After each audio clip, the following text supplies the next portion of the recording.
حضرت داؤد علیہ السلام کے زمانے میں ایک شریف النفس اور کمزور آدمی تھا۔ وہ اللہ تعالیٰ کے حضور دعا کرتا رہتا تھا کہ مجھ غریب بے سہارا کو غیب سے روزی عطا فرما اور مجھے محنت و مشقت کے عذاب میں نہ ڈال۔ مریل گدھے پر گھوڑوں اور اونٹوں کا بوجھ نہیں لادا جا سکتا۔ پاؤں والا تو چل کر روزی کما سکتا ہے، اور جس کے پاؤں نہ ہوں اس کو تو تیرا ہی آسرا ہے۔ اے اللہ سب کی سننے والے، میں منہ سے ہی تجھ سے مانگ سکتا ہوں، لیکن مشقت کرنے کی طاقت نہیں رکھتا۔ بس یہی وظائف اس کے دن رات کی مصروفیت تھی۔ اس کا یہ عمل ہر عام و خاص میں مشہور ہو چکا تھا۔ لوگ طرح طرح کی باتیں کرتے تھے۔ خدا نے ہر شخص کی روزی محنت و مشقت کے راستے اتاری ہے، لیکن اسے دیکھو، ہاتھ پیر ہلائے بغیر خدا سے اپنا رزق مانگتا ہے۔ پیغمبر خدا کو دیکھو، جنہیں اللہ تعالیٰ نے معجزے بھی عطا کیے ہیں، خوش الحان ایسے کہ جن چرند پرند تو ایک طرف، پہاڑ بھی متاثر ہوتے ہیں۔ باوجود اتنی شان کے وہ بھی بغیر مشقت کے روزی حاصل نہیں کرتے۔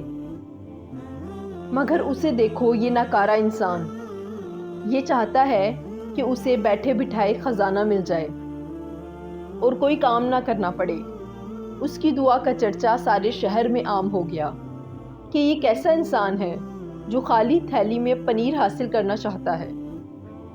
خدا سب کی دعائیں سنتا ہے اور مرادیں پوری کرتا ہے۔ اس شخص نے دعاؤں اور رونے دھونے کی حد کر دی تو رحمت جوش میں آ گئی اور اس کی مراد پوری ہو گئی۔ زور سے دروازہ کھلا اور ایک گائے اس کے گھر میں گھس آئی۔ اس نے فوراً گائے کو پکڑا، ٹانگیں باندھ کر اس کے حلق پر چھری پھیر دی، پھر قصاب کو بلوایا کہ اس کو کاٹ کر بوٹیاں بنا دے۔ گائے کا مالک گلیوں کی خاک چھانتا ہوا گائے تلاش کرتا ہوا ادھر آ نکلا۔ دیکھا کہ گائے ذبح ہو چکی ہے اور کسائی اس کی بوٹیاں بنانے میں مصروف ہے۔ اس نے رونا دھونا اور چلانا شروع کر دیا، ارے ظالم، یہ کیا غضب کیا! یہ گائے تو میری تھی، تجھے بھلا کیا حق تھا کہ اسے پکڑ کر ذبح کرتا؟ دعا مانگنے والے نے جواب دیا، سنو بھائی، چیخنے چلانے کی ضرورت نہیں۔ میں برسوں سے اس دعا میں مصروف ہوں کہ اے اللہ تعالیٰ میرا رزق میرے پاس پہنچا دے۔ اس نے میری دعا قبول کی۔ میں نے اسے خدا داد سمجھ کر ذبح کر ڈالا۔ یہ جواب سن کر گائے کے مالک کے غیظ و غضب کی انتہا نہ رہی۔ اس نے پہلے درویش کی خوب خبر لی، پھر اسے گریبان سے پکڑ کر حضرت داؤد علیہ السلام کی عدالت میں لے گیا۔ لوگوں نے گائے کے مالک کی باتیں سنی تو اسے حق پر قرار دیا۔ درویش نے اس بے بسی کی حالت میں آسمان کی طرف دیکھ کر کہا، اے خدائے رحمان و رحیم، تو اچھی طرح جانتا ہے کہ میں نے اپنی آرزو کی تکمیل کے لیے سینکڑوں شب و روز آہوزاری کرنے اور دعا مانگنے میں صرف کیے ہیں، اور میں نے جو خواب دیکھا تھا اس نے مجھے تیری بندگی میں مست کر دیا۔ میری مثال اس مست اونٹ کی سی ہے جو سستی اور تھکان محسوس کیے بغیر منہ سے جھاگ نکالے بوجھ اٹھائے چلا جاتا ہے کہ اپنی اونٹنی سے ملاپ کرے۔ میں نے جب اپنی مراد پائی تو یہ مجھے تیرا بندہ نافرمان سمجھ کر شیطان کی طرح کوس رہا ہے۔ اے اللہ، میں تو ہمیشہ تیرے ہی آگے دستے سوال دراز کرتا رہا ہوں، تو میری پردہ پوشی کر لے اور مجھے ذلیل ہونے سے بچا لے۔ گائے والے نے چلا کر کہا، آسمان کی طرف کیا دیکھ رہا ہے؟ میری طرف دیکھ اور حقیقت کا سامنا کر۔ کیا تو سمجھتا ہے کہ خدا اور اس کے بندوں کو اس فریب میں مبتلا کر کے صاف صاف نکل جائے گا؟ دعا مانگنے والے نے اپنی پیشانی زمین پر رکھ دی اور رو کر بولا، اے خدا، اپنے اس بندے کو رسوا نہ کر۔ میں بے شک بہت برا ہوں، خطا کار ہوں۔ تو عیبوں کو ڈھانپنے والا ہے، اور اس نازک وقت میں میری مدد فرما۔ مقدمہ حضرت داؤد علیہ السلام کی عدالت میں پیش کیا گیا۔ پہلے گائے کے مالک نے دعویٰ پیش کیا اور کہا، اے پیغمبر خدا، میری گائے اتفاق سے اس شخص کے گھر میں جا گھسی۔ یہ بندہ نہ جانے کب سے تاک لگائے بیٹھا تھا۔ اس نے میری گائے کو پکڑ کر ذبح کر ڈالا۔ آپ کے سامنے میری فریاد ہے کہ اس سے دریافت کریں کہ اس نے ایسا کیوں کیا۔ دعا مانگنے والے نے اپنی صفائی میں یوں عرض کیا، اس شہر کے سبھی لوگ مجھے جانتے ہیں۔ آج تک میں نے کسی کا مال چوری نہیں کیا اور نہ ہی ناجائز کسی کو پریشان کیا۔ میرا گزشتہ کئی سال سے یہ معمول ہے کہ شب و روز بارگاہ الہی میں یہ دعا کرتا ہوں کہ بغیر محنت و مشقت کے مجھے رزق عطا فرما۔ آخر مسلسل دعاؤں کے بعد اللہ تعالیٰ نے میری آرزو سنی اور یہ گائے خود بخود میرے گھر میں گھس آئی۔ میری آنکھوں میں اسے دیکھتے ہی نور آ گیا کہ اللہ تعالیٰ نے میری دعا قبول فرمائی ہے اور رزق حلال بغیر محنت کے مل گیا۔ میں نے اللہ تعالیٰ کا شکر ادا کرتے ہوئے گائے کو ذبح کر ڈالا۔ یہ شخص نہ جانے کہاں سے شور مچاتا ہوا آ گیا اور کہنے لگا کہ یہ گائے میری ہے۔ یہ سن کر حضرت داؤد علیہ السلام نے فرمایا کہ ایسی معقول دلیل دے جس کی بنا پر تو نے گائے ذبح کی۔ تیرے بیان سے ثابت ہوتا ہے کہ وہ گائے تجھے مالک نے دی، نہ تو نے خریدی۔ دعا مانگنے والے کی آنکھوں میں آنسو آ گئے۔ اے پیغمبر خدا، آپ بھی وہی کہنے لگے جو دوسرے کہہ رہے ہیں۔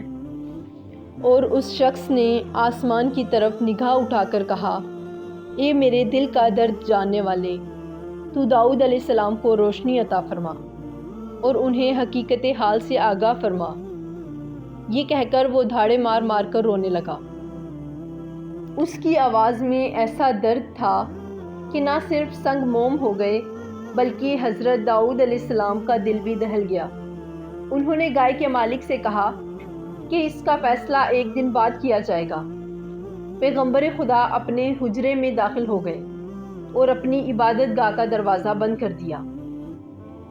ذکر و اذکار کے بعد اللہ عز و جل کی بارگاہ میں دعا کی کہ اے پروردگار، مجھے حقیقت حال سے آگاہ فرما۔ اللہ تعالیٰ نے اپنے نبی پر سارے راز کھول دیے۔ دوسرے دن دونوں کو بلایا گیا۔ حضرت داؤد علیہ السلام نے یہ فیصلہ دیا۔ گائے کے مالک کو کہا کہ اس شخص کا پیچھا چھوڑ دے اور اسے معاف کر دے۔ اللہ تعالیٰ تیرے گناہوں کی پردہ پوشی فرمائے گا۔ تو بھی اس کی ستاری کا حق ادا کر اور اپنی گائے کی طرف سے صبر کر۔ حضرت داؤد علیہ السلام کا ارشاد سنتے ہی گائے کے مالک نے کہا، کیا اب کوئی نئی شریعت نافذ ہو گئی ہے؟ آپ کے انصاف کی شہرت تو زمین و آسمان تک پہنچ چکی ہے، مگر میرے ساتھ یہ ظلم کیوں؟ یہ انصاف نہیں ہے۔ دوسری مرتبہ حضرت داؤد علیہ السلام نے فرمایا، گائے اس مظلوم کے حوالے کر دے ورنہ تیری سخت رسوائی ہوگی، اور کچھ عجب نہیں کہ جو ظلم و ستم تو نے کیے ہیں وہ بھی ظاہر ہو جائیں گے۔ گائے والے نے یہ کلمات سنتے ہی سر پر خاک ڈالنا شروع کر دی، گریبان پھاڑ ڈالا، بدحواس ہو کر منہ میں کف بھر کر بولا، اے داؤد، اچھا فیصلہ سنایا، مجھ پر ظلم و زیادتی کی انتہا کر دی۔ نعوذ باللہ، مجھے تو معلوم ہوتا ہے کہ تو اپنے حواس میں نہیں رہا۔ حضرت داؤد علیہ السلام نے اسے قریب بلایا اور کہا، اے بدبخت، اس ہنگامے سے باز آ جا، کہیں یہ تیری ہلاکت کا باعث نہ بن جائے۔ جو تو نے بویا ہے وہ اب کاٹ۔ اب تیسری مرتبہ حضرت داؤد علیہ السلام نے ارشاد فرمایا، تو اپنے اہل و عیال بھی اس کے حوالے کر دے۔ اس حکم پر تو وہ پتھر سے اپنا سر پھوڑنے لگا۔ لوگ بھی حیران تھے کہ حضرت یہ کیسا حکم دے رہے ہیں۔ تماشائی پیغمبر خدا کے احکام کی اصل وجہ نہ جان سکے۔ ان میں سے دو آدمی کہنے لگے، اے اللہ کے نبی، آپ کی ذات بابرکت سے ایسا سری ظلم، ہم سب حیرت میں ہیں۔ بے قصور گائے والے پر اتنا عتاب آخر کیوں؟ اور جس نے ناحق گائے پکڑ کر ذبح کر ڈالی اسے آپ نے بری کر دیا۔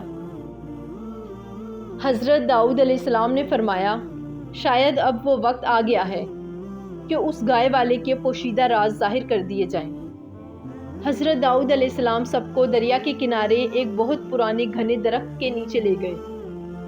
وہ گھنا درخت جس کی شاخیں آپس میں ملی ہوئی تھیں اور سورج کی شعاؤں کو زمین تک پہنچنے نہیں دیتی تھیں۔ کیا تم لوگ جانتے ہو کہ اس درخت کے نیچے ایک آدمی کو قتل کیا گیا تھا؟ یقیناً تم نہیں جانتے، البتہ وہ جانتا ہے جس نے اس زمین و آسمان کو پیدا فرمایا ہے۔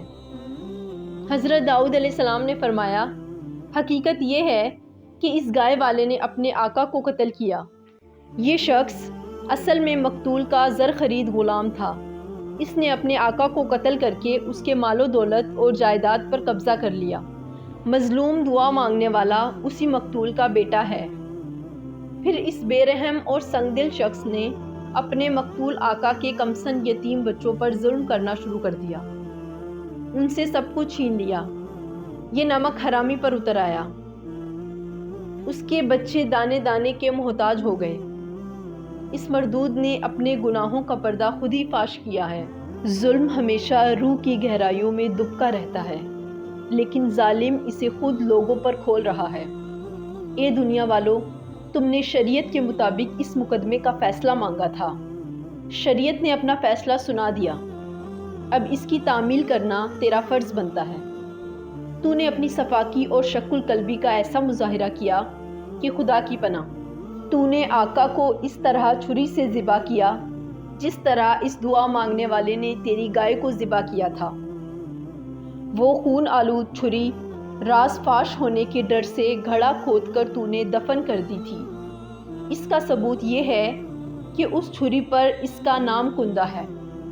حضرت داؤد علیہ السلام کے حکم پر زمین کھودی گئی، گھڑے کے اندر سے ایک شخص کی کھوپڑی اور لمبی سی چھری برآمد ہوئی۔ اب گائے والا خوف سے تھر تھر کانپنے لگا۔ تماشائیوں پر سکتے کا عالم طاری ہو گیا۔